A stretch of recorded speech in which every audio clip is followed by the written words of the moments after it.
ডানকুনিতে বিজেপির পরিবর্তন সংকল্প সভা আর সেখানে হাজির মিঠুন চক্রবর্তী। মিঠুন চক্রবর্তী বিজেপির কেন্দ্রীয় কমিটির সদস্য হলেও তার আলাদা পরিচয় আপনারা সকলেই জানেন। তিনি একজন জনপ্রিয় অভিনেতা এবং সেই মিঠুন চক্রবর্তীর যেমন পলিটিক্যাল পরিচয়ে কালকে পলিটিক্যাল প্রোগ্রাম হয়েছে, তার পাশাপাশি কিন্তু ডানকুনির এই মিলন সংঘ মাঠে হাজির হয়েছিলেন প্রচুর তার অনুরাগীরা, যারা মিঠুন চক্রবর্তীর ফ্যান, কারণ তারা বহু সিনেমা মিঠুন চক্রবর্তীর দেখেছেন এবং সেই কারণেই কার্যত অনেক ফ্যানেরাও গতকাল এই মিলন সংঘ মাঠে হাজির হয়েছিলেন, যার মধ্যে অন্যতম হচ্ছে মুনমুন দাস।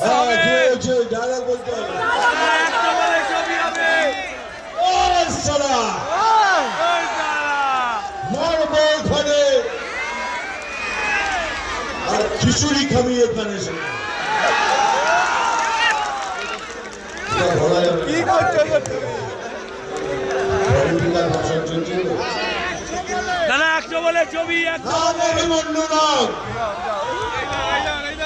আমি জল ঢোড়াও নই, বেলে বড়াও নই, আমি চাঁদ গোখরো। আমি জল ঢোড়াও নই, বেলে বড়াও নই, আমি চাঁদ গোখরো। আগুন শুধু দুধ কলা খায়।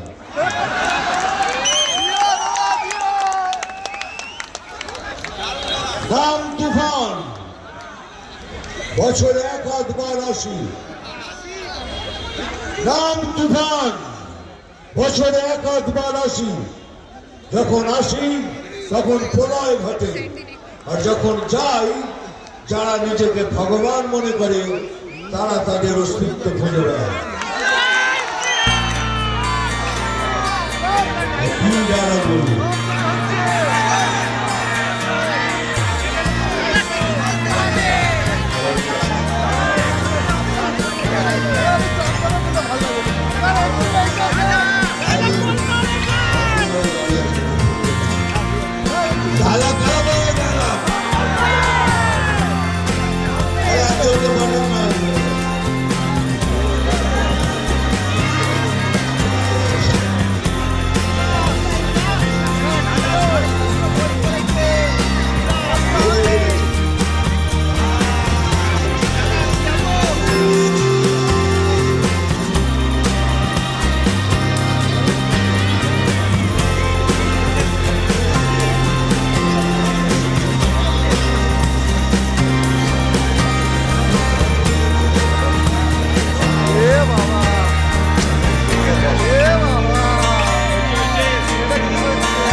আমরা দেখেছি যে এই মিঠুন চক্রবর্তী অনুষ্ঠান চলাকালীনই তিনি একেবারে স্টেজ থেকেই কার্যত ডেকে নেন মুনমুন দাসকে, তিনি দেখতে পান এবং তারপর তাকে স্টেজে ডেকে নেন এবং তারপর কি হলো গোটাটাই কিন্তু জানবো আমরা মুনমুনের কাছ থেকে। এই মুহূর্তে আমার সঙ্গে গতকাল যে মহিলাকে আপনারা দেখেছেন মিঠুন চক্রবর্তী একেবারে ডেকে নিয়ে তাকে যেভাবে আশীর্বাদ করেছেন, সেই মুনমুন আমার সাথে রয়েছেন।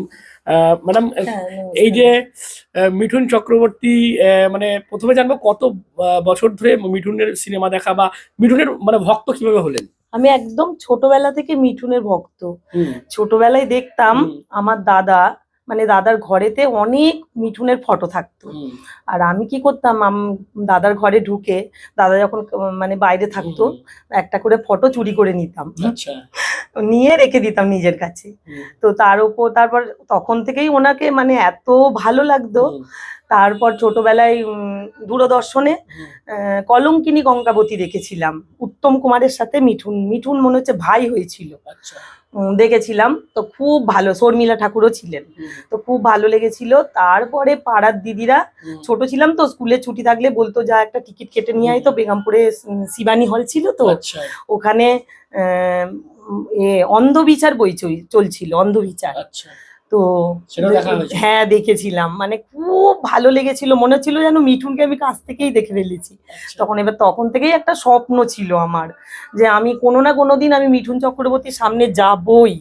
আর আমার ফুল কনফিডেন্স ছিল কালকে যখন এখানে বিজেপি সভাতে উনি এসেছিলেন, আমি মানে অনেক চেষ্টা করেছি যে আমি ওখানে ঢুকবই, যে কোনো প্রকারে আমি যাবই।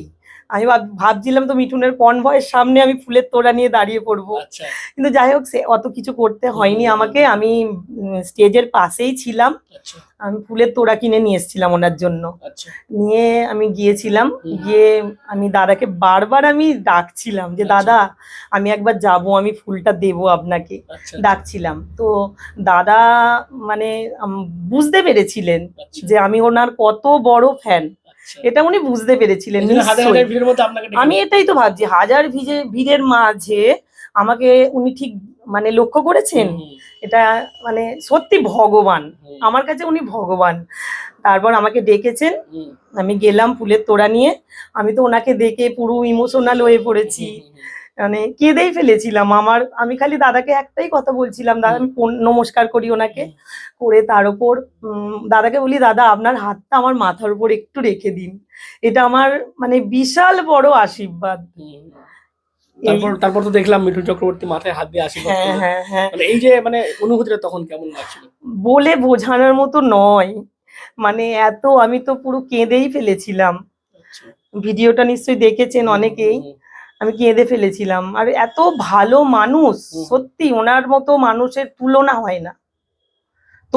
তারপর কি ছবি তোলা হলো মিঠুনের সাথে? হ্যাঁ, আমি বললাম আমি সেলফি তুলবো, বলছে তোল তাড়াতাড়ি নে। আর ওখানে তো আরো অনেক কিছু মানে প্রোগ্রাম ছিল, আমি তো একা ওইভাবে করাটা উচিত হয়েছে কি আমি জানি না, কিন্তু আমি নিজেকে রুখতে পারিনি। আবেগ কাজ করেছে, মানে আবেগে আমি পুরো গা ভাসিয়ে দিয়েছি কালকে। এই হচ্ছে ব্যাপার। যাই হোক দাদা আমার সাথে সেলফিও তুলেছেন। হ্যাঁ, উনি আমাকে মানে এত ভালো আশীর্বাদ করেছেন, আমি সারা জীবনে আমার এটা অনেক বিশাল কিছু পাওয়া আমার কাছে। আচ্ছা, এইখানে একটা প্রশ্ন করবো, মানে এই বিজেপির অনুষ্ঠান, সেখানে আপনি গেছিলেন, আপনি কি বিজেপি করেন না? না, আমি কোনো পার্টির সাথে ইনভলভ নেই। আচ্ছা, আমি মিঠুনের বড় ফ্যান, ছোটবেলা থেকে আমার স্বপ্ন পূরণ, আমার বাড়ির সবাইও জানে। আমার দিদি বলছে যাকরে তোর একটা ভালো স্বপ্ন পূরণ হলো, এই আর কি। আমার মেয়ে খুব খুশি যে আমি মিঠুনের সাথে ফটো তুলেছি, মানে আমার মেয়ে তো খুব খুশি। এবং পাড়া প্রতিবেশী বন্ধু বান্ধবরা কি বলছে? সবাই আমাকে ফোন করছে, আমার একটা বান্ধবী আজ ফোন করেছে, বলছে তোমার অনেক বড় স্বপ্ন পূরণ হলো। আমি বলছি হ্যাঁ, বলছে সত্যি তুমি এত মিঠুন করো যে তুমি মিঠুনকে কাছ থেকে দেখতে পেলে। সত্যি আমি একটা জিনিস আমি বুঝতে পারলাম, মিঠুন চক্রবর্তীকে কেউ যদি মন থেকে ভালোবাসে, মিঠুন চক্রবর্তী কিন্তু সত্যিই তাকে ডেকে নেন, এটা আমি বুঝতে পেরেছি কালকে। একদম। আচ্ছা, মিঠুন সম্পর্কে আরো কয়েকটা প্রশ্ন যদি করি আমি, মিঠুনের সঙ্গে কোন নায়িকার মানে সিনেমা বেশি ভালো মানে দেখতে ভালো লাগে? যদি কার সাথে ভালো লাগে না সেটা বলুন। কার সাথে অভিনয় করেননি, দিব্যা ভারতী থেকে, শ্রীদেবী থেকে, মানে অনেক নায়িকা, জয়াপদা, রেখা থেকে কেউ বাদ নেই। কার নাম মানে বাদ দেবো আমি? মিঠুনকে নায়ক হিসেবে সিনেমায় ভালোবাসে না ভিলেন হিসেবে ভালো লাগে? নায়ক, অবভিয়াসলি। আচ্ছা, আর মিঠুনের মানে এই যে দেখা হলো কালকে, কি বলবেন লাস্ট মেসেজ মহাগুরুকে বা মিঠুন দাকে কি বলবেন? মিঠুন দাকে এত ভিড়ের মাঝে উনি যে আমাকে দেখেছেন, আমাকে ডেকে নিয়েছেন, তার জন্য আমি সারা জীবন কৃতজ্ঞ ওনার কাছে। আর ওনাকে আমার 100 কোটি প্রণাম। আর উনি খুব ভালো থাকুন, সুস্থ থাকুন, আমাদের মধ্যে অনেক আরো অভিনয় যেন আমরা সবাই দেখতে পাই ওনার। তো বুঝতেই পারছেন, এতক্ষণ আমরা কথা বলছিলাম মুনমুন দাসের সঙ্গে, এবং তার যেটা অনুভূতি, কার্যত একেবারে এক্সাইটেড হয়ে পড়েছিলেন। কারণ প্রত্যেকেই যারা মিঠুন ভক্ত বা মিঠুন মহাগুরুকে যারা ভালোবাসেন, তারা এইভাবে কাছ থেকে পেলে সেই সুযোগ নিশ্চয়ই কেউ ছাড়তে চান না। গতকালও এই যে অনুষ্ঠান হয়েছে আমরা দেখেছি মিলন সংঘ মাঠে, সেখানে মুনমুন দাস তার যেটা বক্তব্য, তিনি দীর্ঘক্ষণ ছিলেন সামনে এবং বারবার মিঠুন চক্রবর্তীকে তিনি হাত নাড়ছিলেন, এবং সেই বিষয়টাই কিন্তু লক্ষ্য করেন মহাগুরু, এবং তারপর তাকে ডেকে নেন, ডেকে নিয়ে তাকে আশীর্বাদ করা, তার সঙ্গে মুনমুন দাসের সেলফি তোলা, এই যে গোটা দৃশ্য সেটা কিন্তু আমরা গতকাল দেখেছি। এবং এই মুনমুন দাস যেমনটা বললেন যে তার কার্যত যে স্বপ্ন ছিল মিঠুন চক্রবর্তীকে একেবারে কাছ থেকে দেখা, সেই স্বপ্ন পূরণ হয়েছে, এবং যার কারণে স্বভাবতই তিনি কিন্তু যথেষ্ট খুশি। আপনারা কি বলবেন? কারা কারা মিঠুনের ভক্ত, মহাগুরু কালকে কারা কারা এসেছিলেন মিলন সংঘ মাঠে, কারা কারা মিস করলেন তাকে কাছ থেকে দেখতে, অবশ্যই আপনারা কমেন্ট করুন কমেন্ট বক্সে। এরকম আরো খবর পেতে নজর রাখবেন ডিএনএন বাংলায়। ডিএনএন বাংলা সবার মনে সবার ফোনে। Introducing Dental Rehab and Aesthetic and Unit of Haji Medical. দাঁত মাড়ি কিংবা মুখের সমস্যায় ভুগছেন? আর চিন্তা কিসের, এখন আপনারা অঞ্চলে রোগী দেখছেন অতি পরিচিত ডক্টর হাসিব রাজা সরকার। কনসালটেন্ট ডেন্টাল, ওরাল এবং ফেসিয়াল অ্যাস্থেটিক, সাথে যুক্ত রয়েছেন মেডিকেল কলেজ হাসপাতাল কলকাতা। উন্নত প্রযুক্তি দ্বারা উন্নত ট্রিটমেন্টের জন্য আজই আসুন dental rehab and aesthetic and unit of Haji medical. আমাদের ঠিকানা পাট ডানকুনি চৌমাথা, দিল্লি রোড, ডানকুনি, হুগলি 712310। অ্যাপয়েন্টমেন্টের জন্য এখনই যোগাযোগ করুন 9640257752 অথবা আমাদের হোয়াটসঅ্যাপ নাম্বার হলো 9163146213। সাবস্ক্রাইব করুন ডিএনএন বাংলা, ফলো করুন এক্স, ইনস্টাগ্রাম ও ফেসবুক পেজ ডিএনএন বাংলা। সবার মনে, সবার ফোনে।